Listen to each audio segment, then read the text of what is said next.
किसी भी एग्ज़ाम को क्रैक करने के लिए आपके वोकैबुलरी यानी वर्ड पावर बहुत ही स्ट्रॉन्ग होने चाहिए। लोग वर्ड पावर बिल्डअप करने के लिए ना जाने कितने बुक्स और कोचिंग्स के पीछे कितने सारे पैसे वेस्ट कर देते हैं। कई बुक्स तो धूल और मकड़ी के जाले खाकर किसी कोने में पड़े रो रहे होते हैं। और मैं बहुत सारे स्टूडेंट्स को अपने पर्सनल गाइडेंस में वोकैबुलरी सिखा रहा हूँ। इसके लिए त्रिगीतम 4 AM क्लब, जो यहाँ पर लिखा हुआ है त्रिगीतम 4 AM क्लब, इस ग्रुप को आपको ज्वाइन करना है। इसको ज्वाइन करने के लिए टेलीग्राम ऐप पे सर्च करेंगे त्रिगीतम, वहाँ पर आपको एक ग्रुप मिलेगा त्रिगीतम 4 AM क्लब, और वहाँ पर जाकर आप ज्वाइन हो जाएं। और अगर आपको डिटेल में जानने हैं पर्सनल गाइडेंस के बारे में, तो आप इस वीडियो के डिस्क्रिप्शन बॉक्स में जाकर चेक कर सकते हैं। और जो लोग टेलीग्राम नहीं यूज़ करते वे लोग मुझे इस नंबर पर व्हाट्सअप कर सकते हैं। बस आपको एक ध्यान रखना है कि इस पर आपको कभी कॉल नहीं करने हैं। हेलो एवरीवन, तो चलिए आज का क्लास स्टार्ट करते हैं। एसपी बख्शी का एडिशनल वर्ड, ये आपका एसपी बख्शी बुक में दिया हुआ है एक चैप्टर एडिशनल वर्ड्स, उससे लिया हूँ मैं सारा वर्ड्स को। एक भी वर्ड में मिस नहीं कर रहा हूँ, सारे वर्ड्स को करवा रहा हूँ। और ये पार्ट 17 है, 16 पार्ट तक हम लोग अभी तक देख चुके हैं। और इसमें काफ़ी कठिन लेवल के वर्ड्स होते हैं, आप खुद ब खुद देखेंगे पढ़ने के बाद। और अगर आपको PDF चाहिए और क्विजेस और फिर टेस्ट सीरीज के लिए जानना है तो आप त्रिगीतम 4 AM क्लब ज्वाइन करें। आपको पता ही है, चल गया है कि ये क्या है। अब चलिए देखिए, ये आपका फर्स्ट वर्ड क्या है आज का जो फर्स्ट वर्ड है ये है फैचुअस।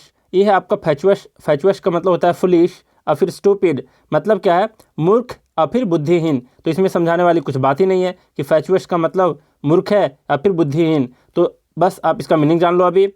नेक्स्ट है फो। ये फो का मतलब होता है क्या है, तो इसका मतलब होता है एनेमी। एनेमी का मतलब दुश्मन, दुश्मन को फो भी बोलते हैं, ये भी जान गया। थर्ड नंबर है फ्रिस्क। फ्रिस्क का क्या अर्थ होता है, तो इसका मतलब होता है सर्च या पर्सन। और फिर गैम्बोल। गैम्बोल का मतलब मैं अभी बता रहा हूँ, पहले इसका मतलब देख लो। अगर आप इस बुक से पढ़ते हो तो क्या इसका मीनिंग समझ पाओगे? सर्च या पर्सन क्या कहने का मतलब है इसका, कि किसी आदमी की खोज करो या फिर किसी आदमी का खोज करना, तो ये इसका मीनिंग नहीं है। इसका मीनिंग है कि किसी व्यक्ति की तलाशी लेना, टटोल करके तलाशी लेना पूरे कपड़े की। जैसे कोई चोर अगर पकड़ा जा रहा है तो क्या करते हैं पुलिस, उनके तलाशी लेते हैं और कपड़े में जितने भी छुपे हुए वेपन्स होते हैं, औजार होते हैं, उसको ढूंढ रहे होते हैं, पॉकेट वगैरह में सारे चेकअप करते हैं उसका। तो उस सर्च को बोलते हैं, उस तरीके का जो तलाशी लेना होता है उसको बोलते हैं फ्रिस्क। तो ये मीनिंग आप समझ गए कि फ्रिस्क का क्या अर्थ है।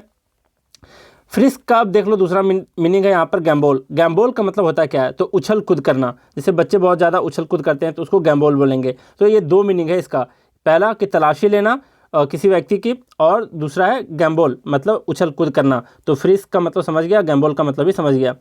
अब चलो देखते हैं फोर्थ नंबर क्या कह रहा है।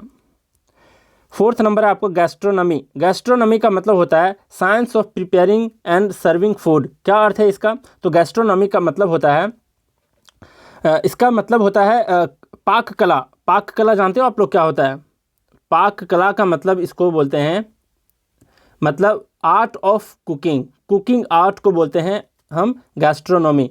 अब इसमें होता क्या है, इसके लिए एक और भी वर्ड आता है, आप लोगों को पता होना चाहिए ये वर्ड। ये है क्लिनरी। क्लिनरी ये वाला वर्ड, तो क्लिनरी भी इसका एक वर्ड होता है गैस्ट्रोनॉमी का, पाक कला का। अब जैसे इसका एग्जांपल कैसे समझ सकते हैं, तो चाइनीज़ का फूड बिल्कुल ही डिफरेंट होता है। आप लोग मोमोज खाते होंगे, चाउमीन खाते होंगे, सब उधर ही से आया है चाइना से। तो इस तरीके से हम लोग बोलेंगे कि ये सारे जो फूड्स हैं वो चाइनीज़ गैस्ट्रोनॉमी के अंदर आता है, मतलब चाइनीज़ कुकिंग आर्ट के अंदर आता है। जैसे हैदराबादी बिरयानी बहुत फेमस है, आपका चेन्नई का बिरयानी बहुत फेमस है, और मुरादाबादी का जो बिरयानी होता है वो बहुत ज़्यादा फेमस है। तो ये एक तरीके का एक पाक कला है, अलग का एक इसका पहचान है मार्केट में। तो इस तरीके का जो पाक कला होता है, कुकिंग आर्ट होता है, उसको बोलते हैं गैस्ट्रोनॉमी। तो गैस्ट्रोनॉमी का सिंपल अर्थ क्या हुआ, पाक कला। अब चलिए देखिए फिफ्थ नंबर का वर्ड क्या है, ये है आपका गैमट। गैमट का क्या अर्थ होता है, तो इसका मतलब होता है एंटायर रेंज। क्या मतलब है इसका, कैसे समझोगे इसको, तो गैमट का अर्थ होता है हिंदी में विस्तार। अब किस तरीके का विस्तार ये मैं बता रहा हूँ। जैसे कि मान लिया जाए, एक अभी एग्जांपल लेता हूँ, इसको बोल सकते हैं mister Gupta is a psychiatrist, मतलब वो मिस्टर गुप्ता एक मनोचिकित्सक हैं। एंड ही हैज़ एक्सपीरियंस्ड, मतलब उन्होंने क्या क्या एक्सपीरियंस्ड किया हुआ है, the full gamut of human emotions. बात समझ रहे हो, मतलब पूरे ह्यूमन के कैसे कैसे इमोशंस होते हैं, एक साइकेट्रिस्ट को पता होता है कि पूरा विस्तार से पता होता है गैमट ऑफ ह्यूमन इमोशंस, पूरे ह्यूमन इमोशंस में क्या क्या आते हैं उसके बारे में बता रहा है, उसके विस्तार के बारे में बता रहा है। तो गैमट ऑफ ह्यूमन इमोशंस मतलब ह्यूमन इमोशंस के विस्तार। पहला तो ये हो गया, इस तरीके का एग्जाम्पल हम लोग देख सकते हैं। तो गैमेट का मतलब विस्तार हो गया, बस इतना समझो। नेक्स्ट है 6 नंबर आपका ग्रज। ग्रज का मतलब होता है अनविलिंग टू अलाउ और फिर रिसेंट। देखिए इसका मीनिंग होता क्या है, तो इसका मतलब होता है असंतोष, किसी में असंतोष की भावना है आपके प्रति, द्वेष रखता है कोई। मान लिया जाए कि आप किसी को डांटे हो 5 साल पहले और अभी तक आपके प्रति वो ग्रज कैरी कर रहा है, ग्रज कर रहा है, मतलब लंबे समय तक वैर रख रहा है आपसे, गुस्से में है, बिल्कुल खुन्नस जो होता है ना, खुन्नस नहीं बोलते कि इसको ये 5 साल की बीती कहानी पर ये खुन्नस अभी भी मेरे से रखता है।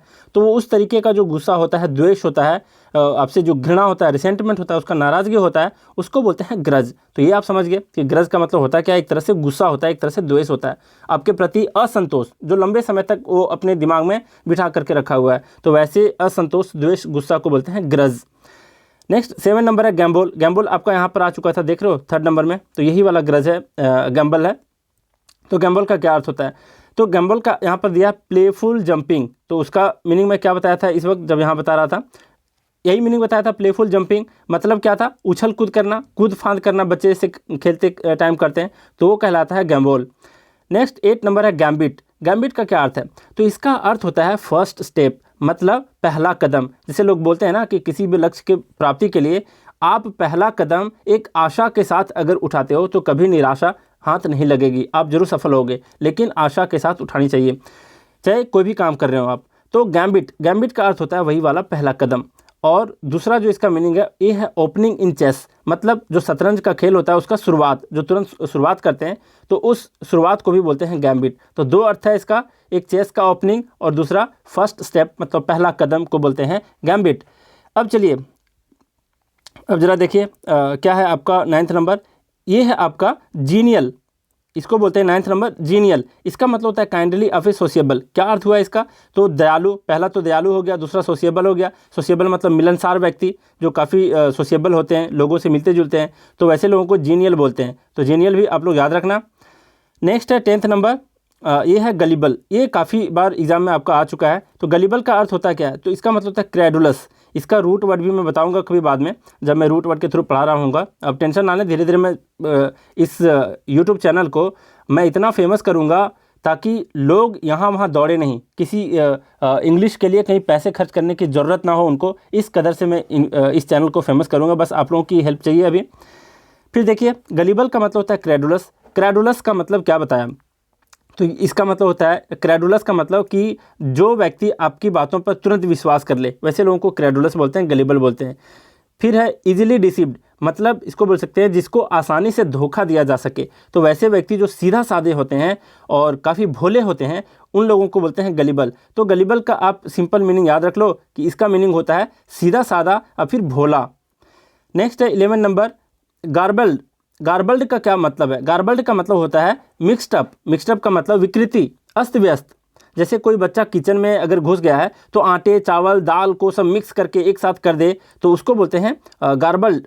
गार्बल्ड का मतलब विकृत कर दिया, वो विकृत कर दिया, अस्त व्यस्त कर दिया, पूरा अपने चेहरे में आटे को लगा लिया है, हर जगह वो सारा चीज़ फैला रखा है, तो वैसे मिक्स्ड अप चीज़ों को बोलते हैं गार्बल्ड। नेक्स्ट है 12 नंबर जेनेरिक। ये आप लोग काफ़ी सुन चुके होंगे जेनेरिक मेडिसिन के बारे में। तो इसका मतलब होता है common feature of A class. क्या कहने का मतलब है, तो इसका मतलब सामान्य होता है, साधारण होता है।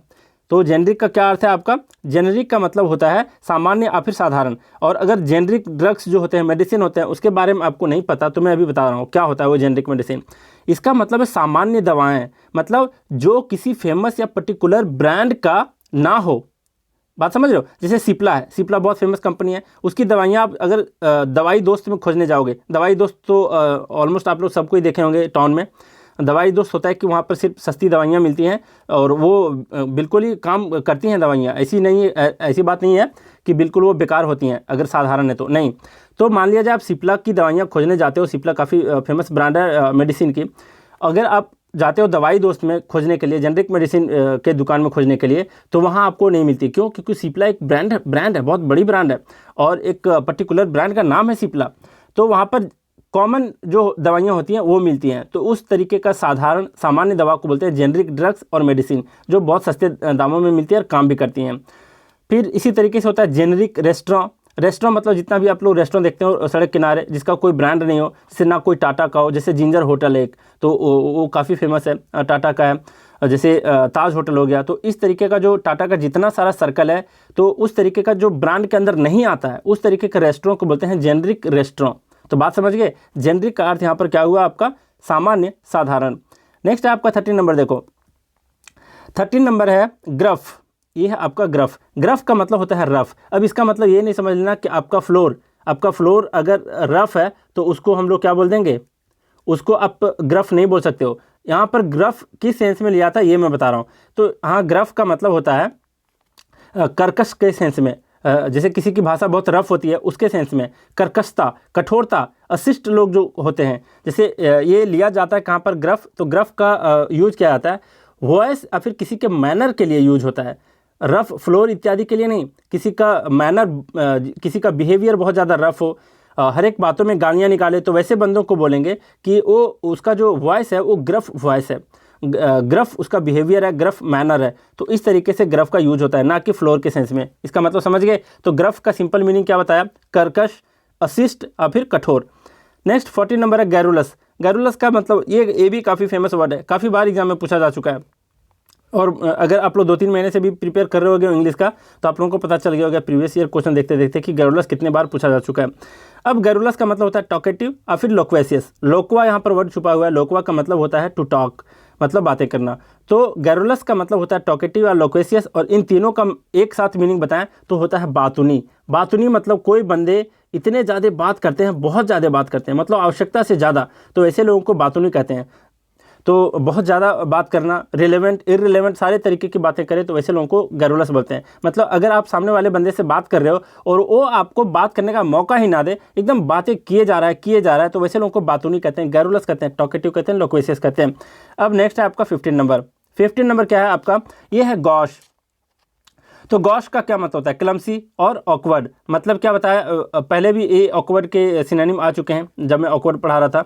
तो गॉश का क्या मतलब है, तो आपका गॉश का मतलब होता है जिसको बोलते हैं अशिष्ट, भद्दा, अभद्र व्यवहार वाला, ऑकवर्ड बिहेवियर वाला, उसको भी बोलते हैं गॉश। तो गॉश और एक जो ग्रफ है वो दोनों सिनोनिमस कई सेंस में लिए जाते हैं। तो गॉश का क्या अर्थ है यहाँ पर, इसको गौचे नहीं पढ़ना, गौचे नहीं है यहाँ पर, गॉश है ये, इसको ऐसे बोल सकते हैं गॉश, ये वाला तालब्य शाह जिसको बोलते हैं। तो ये गॉश है। गॉश का मतलब क्लमसी या फिर ऑकवर्ड, मतलब इसको बोल सकते हैं भद्दा, अभद्र व्यवहार, अशिष्ट। तो 15 का भी मीनिंग जान लिया। नेक्स्ट है 16 नंबर गैबल। गैबल का मतलब होता है टॉक फास्ट। अब इसको मैं याद कराने की कोशिश करता हूँ। देखो इसका मीनिंग है क्या सॉरी। तो गैबल का मतलब होता है बड़बड़ करना, जैसे बकबक करना, अति शीघ्र बोलना, टॉक फास्ट, तो उसको बोलते हैं गैबल। और गैबल का मैं सिनोनिम बता रहा हूँ, ध्यान से समझना, इसको एकदम सुनते ही याद हो जाएगा। इस तरीके का वर्ड देखोगे तो समझ आना कि उसी में उसका मीनिंग भी छुपा हुआ है। जैसे मान लिया जाए, बताया अभी गैबल, गैबल थोड़ा सा लग रहा है सुनने में बड़बड़। और इसी तरीके से एक वर्ड है आपका बैबल, ये था गैबल और ये है आपका बैबल, इसका मतलब ये है बकबक करना। इसी तरीके से चैटर, ये वर्ड है चैटर, तो इसका ये सिनोनिम है। इसी तरीके से जैबर, जैबर, ये देख रहे हो। नेक्स्ट इसी तरीके से आता है नैटर, लिख लो अगर आप लोग जानना चाहते हो तो। इस तरीके के वर्ड को बोलते हैं बकबक करना, बड़बड़ करना। और इसी तरीके से नैटर के जैसा होता है एक पैटर। अब मैं इसको पढ़कर सुनाता हूँ, जरा ध्यान से सुनना। ये खुद ब खुद लगेगा कि बकबक करना है, अति शीघ्र बोलना को कहते हैं, बड़बड़ करने को बोलते हैं गैबल। अब जरा देखो, गैबल, बैबल, चैटर, जैबर, नैटर, पैटर। सुन रहे हो ध्यान से, गैबल, बैबल, चैटर, जैबर, नैटर, पैटर। क्या कर रहे हैं, बकबक कर रहे हैं, बड़बड़ कर रहे हैं। और इन सारे का मीनिंग क्या होता है, बकबक करना, बड़बड़ाना, बहुत ज़्यादा बोलना, बहुत तेज़ी से बोलना, अति शीघ्र बोलना, और इररिलेवेंट बातें भी करना इसमें शामिल होता है। अब है आपका 17 नंबर जर्मेन। जर्मेन का मतलब क्या होता है, जर्मनी से रिलेटेड नहीं, इसका मतलब होता है क्या, से रिलेटेड, पर्टिनेंट, पर्टिनेंट और रेलेवेंट, इन तीनों का मतलब क्या है, तो इन तीनों का मतलब है संबंधित होना। जैसे मैं आपको एक एग्जांपल के लिए बोल रहा हूँ कि omit details that are not germane to the discussion, मतलब वैसे टॉपिक को क्या करो, वैसे डिटेल्स को क्या करो, ओमिट कर दो, हटा दो। That are not germane to the discussion, जो आपके डिस्कशन से संबंधित नहीं है, उससे पर्टिनेंट नहीं रखता, रिलेवेंट नहीं रखता, तो उसके बारे में बता रहा है। That are not germane to the discussion. तो जर्मेन का क्या अर्थ हुआ, संबंधित होना। नेक्स्ट इसी तरीके से है 18 नंबर, देखो क्या है 18 नंबर है गैड फ्लाई। गैड फ्लाई आप लोग कभी कभी देखे होंगे किसी जानवर के ऊपर बैठे हुए, जैसे हॉर्सेस के ऊपर, कैटल जो पशु होते हैं, बैल होते हैं, गाय होती हैं, तो ये सब के ऊपर एक विचित्र तरीके का फ्लाई होती है, बहुत बड़ी शेप होती है इसकी। तो उस तरीके का जो फ्लाई होते हैं, मक्खियाँ होती हैं, तो उसको बोलते हैं गैड फ्लाई। और वो करती क्या, स्टिंग करती हैं, मतलब काटती हैं, सूंड से अपना काटती हैं। तो काटने वाली जो मक्खियाँ होती हैं जानवरों को, उसको बोलते हैं गैड फ्लाई। तो ये भी याद रखना। जैसे बटरफ्लाई है ना, बटरफ्लाई मेरा फेवरेट नेम है, तो शॉर्ट में लिख देता हूँ बटरफ्लाई। बटरफ्लाई हो गया, गैड फ्लाई हो गया। ड्रैगन फ्लाई पता है आपको, जो बचपन में हम लोग पकड़ा करते थे उछल कूद करके, तो उसको बोलते हैं ड्रैगन फ्लाई। और इसी तरीके से है आपका गैड फ्लाई। और कॉमन फ्लाई जो आपके घर की मक्खियाँ होती हैं, तो ये है आपका गैड फ्लाई, ये समझ गए आप लोग। इसी तरीके से नेक्स्ट है आपका 19th नंबर गैजेट। गैजेट का मतलब पहले समझ लो, डिवाइस होता है, सबको ही जानते हैं इसको क्या कहते हैं। डिवाइस मतलब उपकरण बोलते हैं, युक्ति बोलते हैं, जुगाड़ बोलते हैं। जैसे काम करने में जो चीज़ आसान कर दे, वैसे उपकरणों को क्या बोलते हैं, गैजेट बोलते हैं, डिवाइस बोलते हैं। आपके पास भी काफ़ी सारे गैजेट है। मैं भी अभी जो वीडियो बना रहा हूँ 4-5 गैजेट के साथ बना रहा हूँ, यूँ ही नहीं बन जाता ये सारे। तो इस तरीके के गैजेट को इलेक्ट्रॉनिक गैजेट बोलते हैं, तो डिवाइस बोलते हैं, उपकरण इसका मतलब है उपकरण। दूसरा मीनिंग जो सबसे ज़्यादा समझने लायक है वो क्या है, ये है आपका कॉन्ट्रीवेंस। क्या अर्थ है इसका कॉन्ट्रीवेंस का, तो इसका मतलब भी ऐसा कुछ होता नहीं, इसका मतलब युक्ति होता है, एक तरह से युक्ति या फिर जुगाड़। तो इसको भी ध्यान में रखना। और 20th नंबर क्या है, 20th नंबर है गैफे। गैफे का क्या अर्थ होता है, इसका मतलब होता है ब्लंडर। और ब्लंडर और मिस्टेक में हमेशा क्या करता है, फिल इन द ब्लैंक्स में एग्जाम में पूछा जाता है। तो मिस्टेक का मतलब होता है छोटा मिस्टेक, और ब्लंडर का मतलब बहुत भारी भरकम ब्लंडर कर देना, बहुत बड़ा मिस्टेक कर देना जिससे बहुत ज़्यादा नुकसान पहुंच जाए, तो उस तरीके के मिस्टेक को बोलते हैं ब्लंडर। फिर है अनवाइज एक्ट या रिमार्क्स। क्या मतलब है, तो इसका मतलब है गलतफहमी। गैफे का मतलब मैं सिंपल बता देता हूँ क्या है, इसका मतलब है भूल और फिर चूक हो जाना और फिर गलतफहमी होना, गैफे कहलाता है। और इसका रिकैप क्या करवाना, आप लोग तो जान ही गए, अभी तो लगातार इसका मीनिंग ही बता दिया आप लोगों को। तो ये आप लोग 20 जो वर्ड्स थे उसको जरूर याद रखना। और मैं थोड़ा सा गुजारिश कर रहा हूँ, क्योंकि आप लोगों से सपोर्ट भी चाहिए। आप लोग देख लेना कमेंट में और फिर इस वीडियो के डिस्क्रिप्शन में, क्योंकि मैं थोड़ा सा मुश्किलों का सामना भी कर रहा हूँ। बहुत लोगों को पता भी है, जो मेरे से मिले हैं, जो मेरे को जानते हैं, मेरे आर्टिकल्स पढ़ते हैं, ब्लॉग्स पढ़ते हैं। और दूसरी बात है कि मैं जो टेस्ट सीरीज़ अभी लाया हूँ, मुझे काफ़ी लोगों ने, काफ़ी अच्छे लोगों ने मुझे सजेस्ट किया कि टेस्ट सीरीज़ के लिए आप चार्ज करो, पैसे रखो। लेकिन मैं नहीं चाहता कि पैसे रखूं, क्योंकि इसमें मैं पैसे खर्च कर चुका हूं। जो मैं आप लोगों को टेस्ट दिया हूं, इसमें मैं काफ़ी पैसे खर्च किया हूं, और मुझे नहीं लगता कि उतना प्रॉफिट आप लोग दोगे। तो थोड़ा बहुत भी सपोर्ट करते हो तो मैं टेस्ट को कंटिन्यू रख पाऊँगा।